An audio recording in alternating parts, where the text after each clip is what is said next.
Welcome to Carnegie Politika podcast. My name is Andrei Gabuev. I'm director of Carnegie Russia Eurasia Center and a host. We are approaching the second anniversary of tragic, full-blown invasion of Russia against Ukraine. Throughout this time, a lot of observers and politicians have expected that the Russian people will not take this war so lightly. After all, Ukraine is one of the most important Russia's neighbor where so many Russians have friends, relatives, family members, people they know personally. So this brutal onslaught will not go unnoticed and will produce some pushback or should produce some pushback. And after all, Russia has entered this war without much preparation of the public opinion. So many people right before the full-blown invasion never believed that it could actually happen. Throughout this period, the support that the Kremlin has extracted from the population, the ability of the Russian authorities to keep the population down and quiet was remarkable. And one of the most eye-opening piece of research I've read was published in September last year by two of my colleagues, Andrei Kolesnikov, who is Moscow-based senior fellow at the Carnegie Endowment, and Denis Volkov, who is director of Levada Center, the most respected sociological company in Russia. And in the paper published by Carnegie, My Country, Right or Wrong, they document how the population starts to adopt and accept the new reality. Carnegie is releasing a new report that Andrei and Denis have produced together. It's called Alternate Reality, How Russian Society Learned to Stop Worrying About the War. So very strong Dr. Strangelove vibes here. I'm very keen to discuss with both authors their findings. Andrei Kolesnikov, you're very welcome. Thanks so much. Hello. It's great to have you, Denis, as well. Thank you. My pleasure is mine. Well, I'll start. Andrei, you are based in Moscow since the beginning of the war. Not that many researchers are still there. What's the mood like? You know, the impression from this mood coincides with the results of the sociological polls and focus groups. The overriding feeling is indifference. And you know, this is kind of a therapy for people because they can distract themselves from the war reality. And this kind of behavior allows them to not to think a lot about the war, to concentrate on their private life. And I think that Kremlin understands it because it's better to have a quiet population than irritated one. And maybe because of that, there are no signs of possible general or partial military mobilization. So the situation is contradictory, but I think that Kremlin can express content with the situation, and the majority of Russians also can express the same feelings. This is a kind of social contract between two sides. Denis, I have a question on how reliable the sociological data that you can collect in Russia is now. Because I will tell you my personal experience. Every time I see somebody from Russia coming to Istanbul or the Gulf, or some people come to Europe, they are extremely cautious, even being outside of Russia. People turn off their phones and so on. And okay, that's probably interacting with me as a foreign agent and researcher who works for an organization that the Russian authorities deem foreign agent as well. But everything I hear from friends and family there is that people don't discuss these issues too much and are extremely cautious in making any statement or discussing that with colleagues or relatives. So how reliable is the data that you can collect as a sociologist when you ask about war? I know there is a whole section in your paper dedicated to that. Can you talk about the accuracy of data, please? Yes, of course. We think that our data is pretty accurate because we ask not only political questions on political issues, but on economic and just mood of the respondents and so on and so forth. And they all these trends together, they make a pretty comprehensive picture of what's going on. One of the formal indicators to tell us that the data is okay is the response rate, which well changed a little bit last year, and since then it has moved back to normal.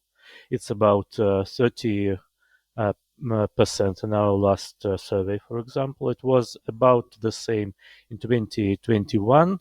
It moved a little bit lower to 28% last year. Now it's back to normal. And of course, I think another important issue is to understand that no man is an island, and the results of public opinion poll is not a mechanical sum of isolated individuals.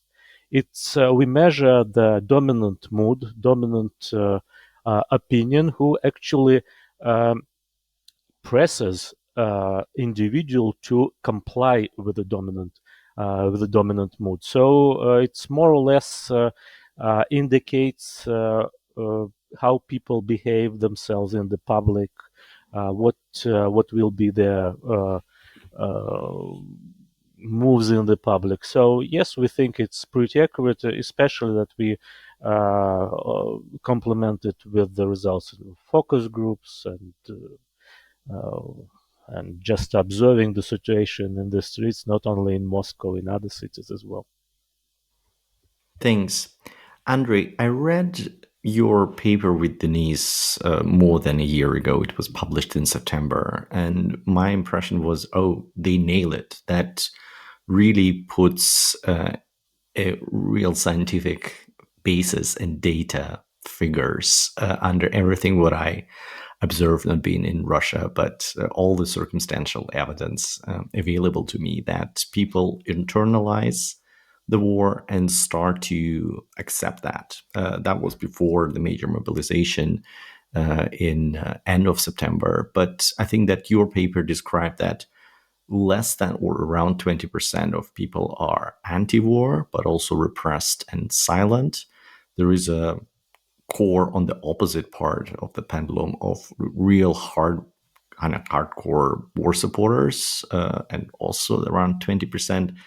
And then the rest is a relatively passive majority that goes with the government and accepts the narrative that the Kremlin offers to explain what's going on. You revisited the issue exactly a year after, so it's 18 months into the war. What has changed? What has stayed the same compared to your previous paper? Yeah, it's a very good question to assess the situation. I think some segments of this public opinion are stable, like polarization of views and stabilization of assessing or perceiving war as something like routine. And people are ready to pay the price for their own quietness, like supporting this regime. If we dive into emotions and deep feelings of different people, we can see that they can support this regime trying to avoid any involvement in anything, not to mention physical involvement into trenches. So the further routinization is with us.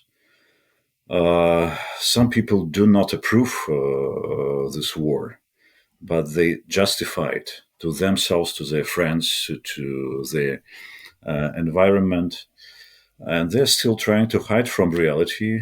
This is also stable, let's say, part of behavior. But some of them, they're constructing kind of an artificial world around them, accepting some explanations from the very top, from television, from Putin's speeches, from different speeches of different officials, and they prefer to live in this artificial reality where their country is attacked by the West, and they have to be involved partly into long and existential war with the collective West, which has a desire to destroy Russia.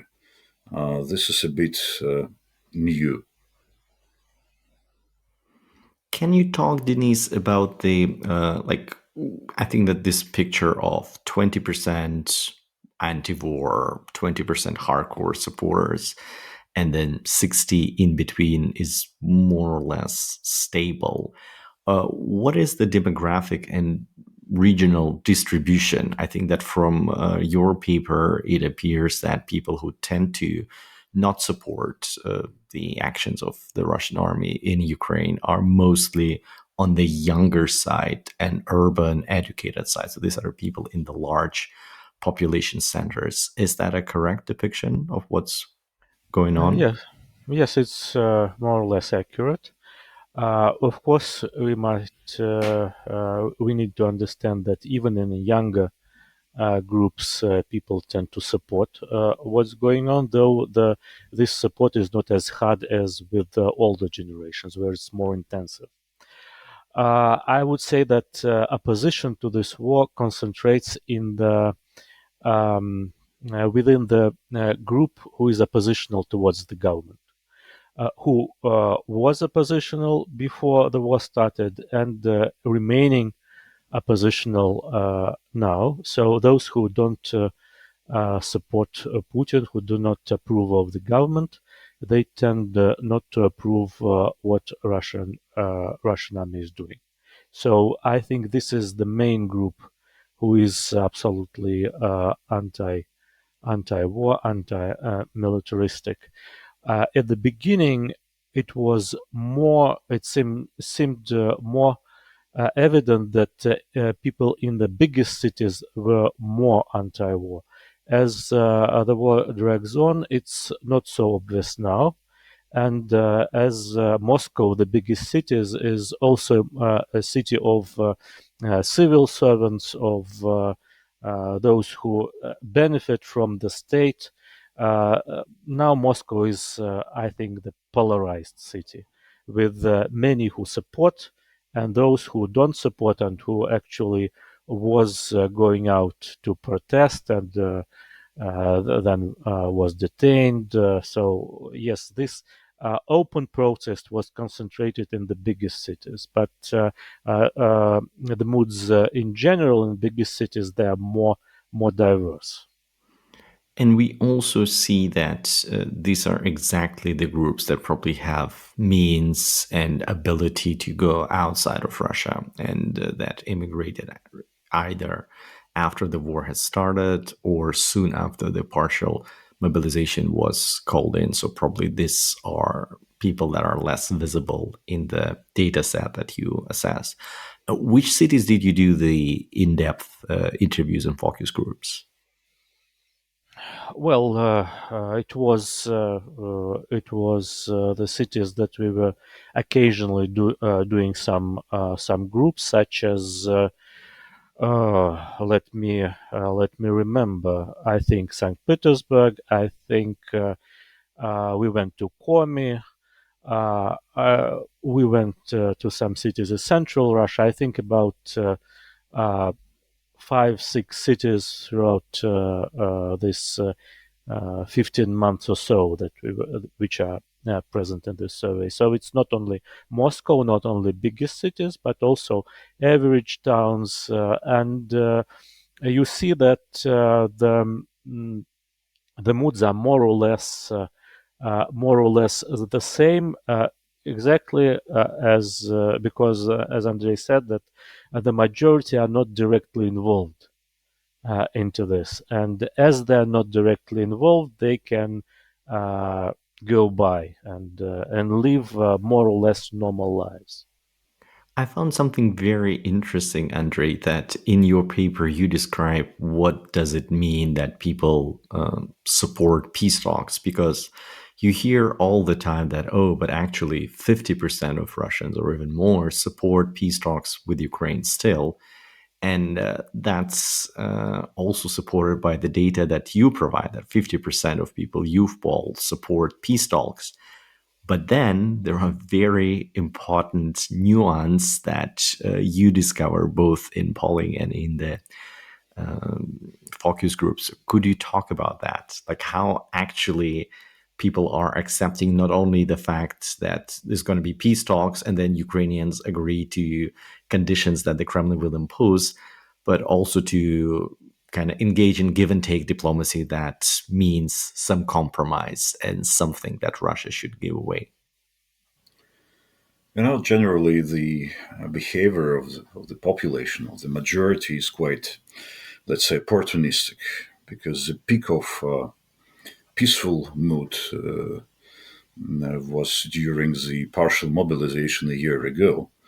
Then we witnessed a certain stabilization of these figures, but they're still high because of fatigue, war fatigue, which is becoming stronger on the one hand.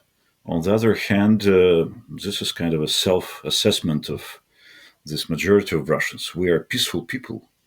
We are against war and casualties. We are for peace. But the other side is not ready for peace, just like Putin explains the situation.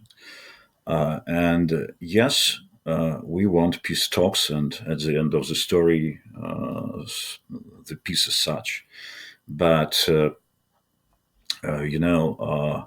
we need compensation for our sacrifices, our ordeals, etc., etc. And the main condition for supporting peace for these people is the preservation of the Ukrainian territories occupied by Putin. Otherwise, people generally are not ready to accept the idea of peace as such. I think this mood could be prolonged and procrastinated for a long time. And some events which can change the mood, they must be very significant and sensitive for the majority of the population in order to change their views on this question.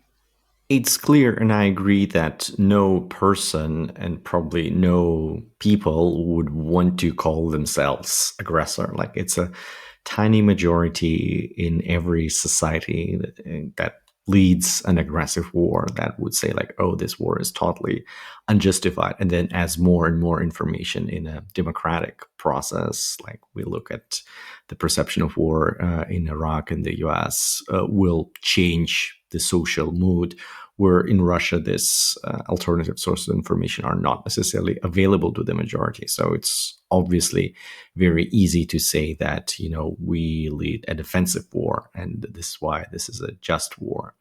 But it's also interesting what you say that there are very few new facts or developments that can really make people wake up to the reality that, oh, we are a nation at war.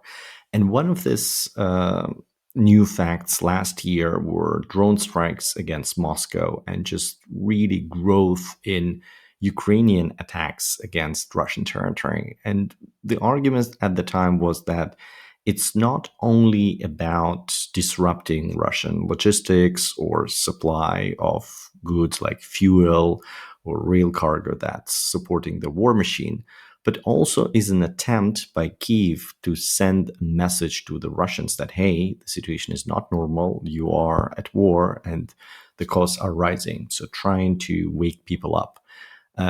Do you see that this message got any traction, that people's perception have changed over these attacks last year and this year? Well, no, and I think that the majority, at least in Moscow, didn't notice it very much. As we discussed it in focus groups with Muscovites, what is happening, and people were saying, well, nobody was killed.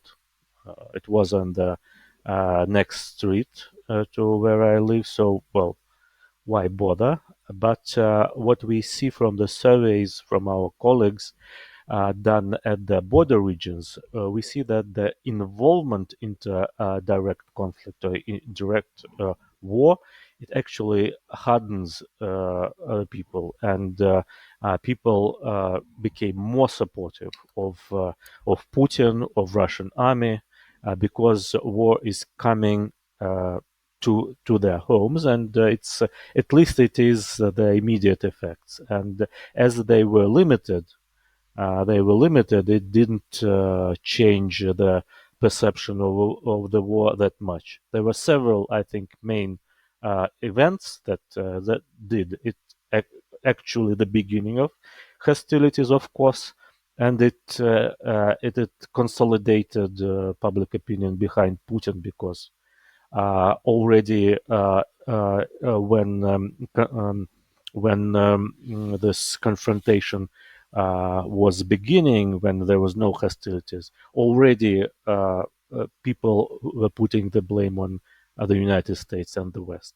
The second important event was the introduction of sanctions, and they brought economic turmoils, even panic.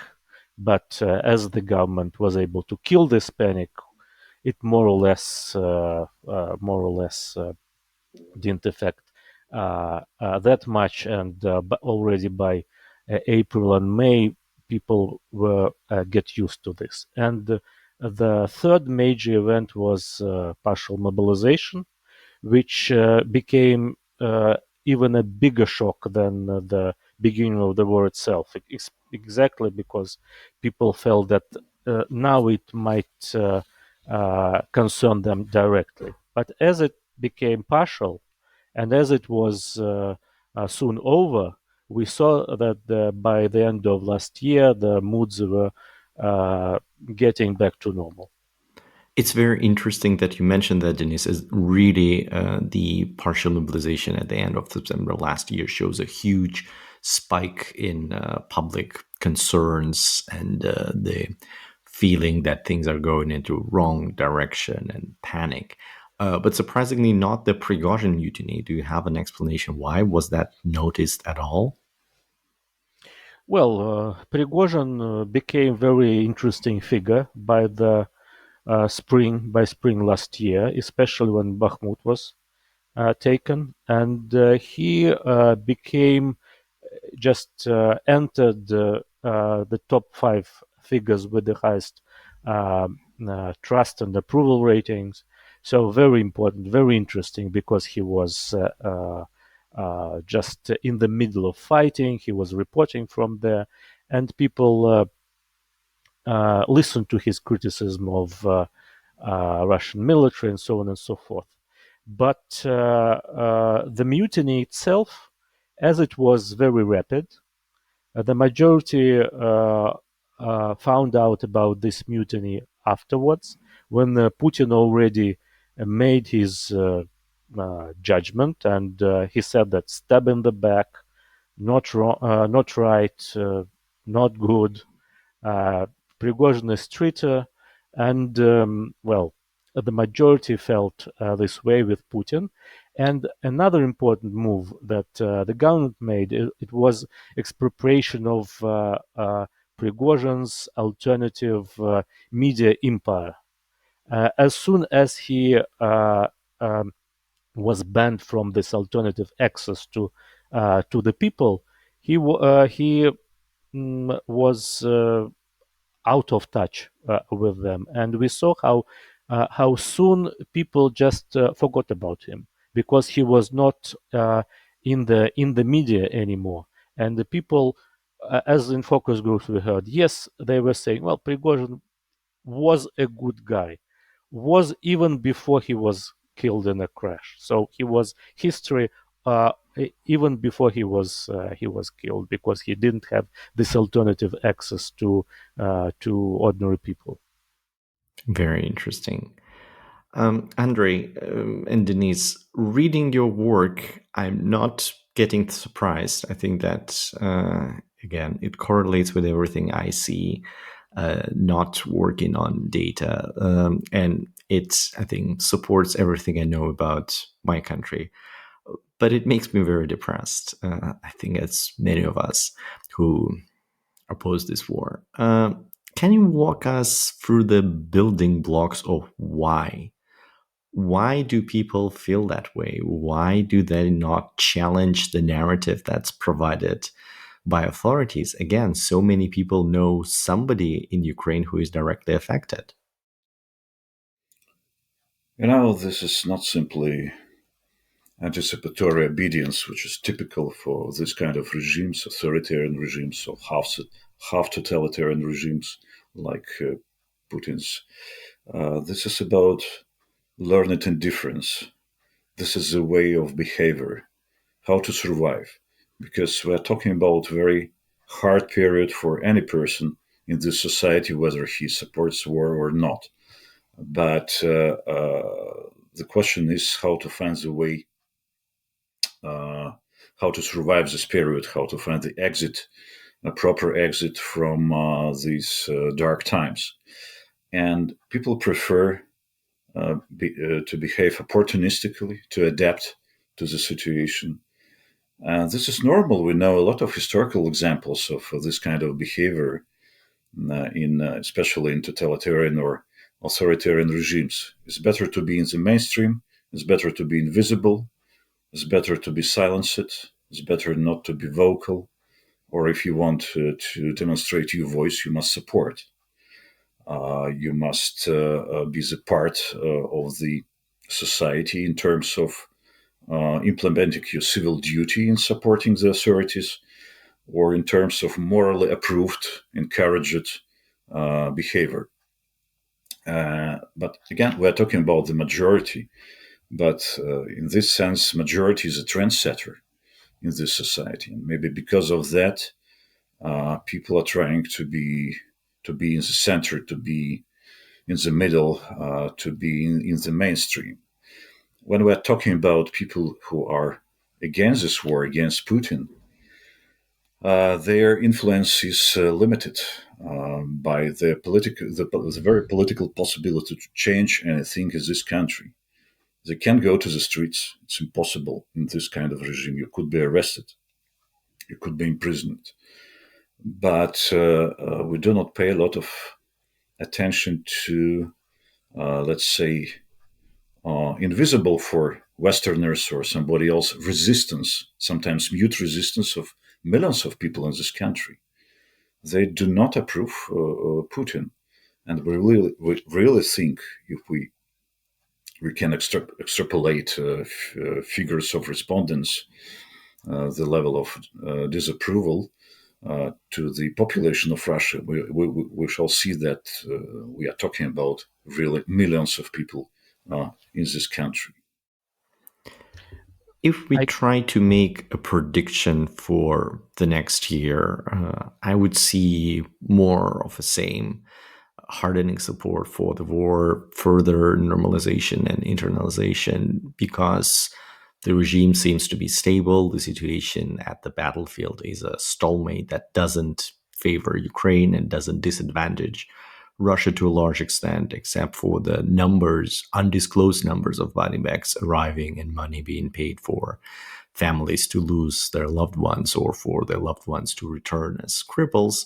Not that much is shifting, and probably next year we're going to see more of the same. What does it take to change this picture? Is there anything at all, Denis? Well, very hard to say now because as previous year we were saying that it's more or less stable, and I would also add to this why it is stable, because it is Kremlin controls the narrative mainly through control of Russian television. Television is solid, internet is fragmented and can't compete with television this way. And also, we should not underestimate the how much resources Kremlin is spending on preserving preserving the situation.